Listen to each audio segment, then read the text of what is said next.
দলের প্রার্থীরা এ নিয়ে আরো জানাতে বরিশাল ৫ আসন থেকে আমাদের সঙ্গে যুক্ত হচ্ছেন অমিত হাসান। অমিত, প্রথম দিনের প্রচারণা কেমন দেখছেন? রাত্রি একটু জানিয়ে রাখি, বরিশাল উৎসব মুখর পরিবেশে ত্রয়োদশ জাতীয় সংসদ নির্বাচনের যে প্রচারণা কার্যক্রম আজকে প্রথম দিন চলছে, সেটি কিন্তু খুব সুন্দরভাবে চলছে এবং বরিশালের যারা প্রার্থী রয়েছে, বিভিন্ন দলের প্রার্থীরা, তারা কিন্তু বরিশাল নগরীর প্রধান যে সড়কগুলো রয়েছে সেখানে তারা তাদের যে লিফলেট সেগুলো দিচ্ছেন জনসাধারণের মাঝে।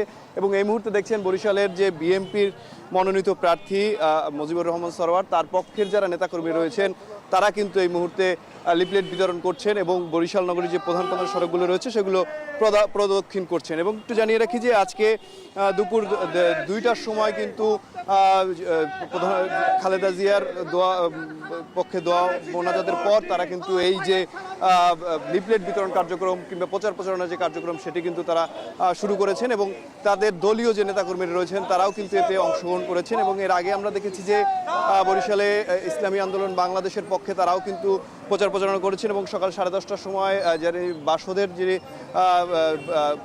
প্রার্থী রয়েছেন সেও তাদের যে পক্ষের লিফলেট সেটি কিন্তু বিতরণ করছেন। এবং সব মিলিয়ে বলা যায় যে বরিশালে উৎসবমুখর পরিবেশে কিন্তু যে প্রচারণার কার্যক্রম সেটি কিন্তু চলছে এবং এই মুহূর্তে আপনারা সেটি কিন্তু দেখছিলেন।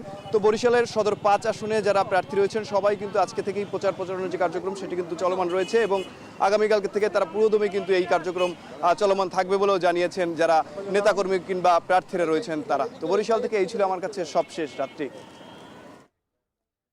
অমিত হাসান যুক্ত ছিলেন আমাদের সঙ্গে, জানাচ্ছিলেন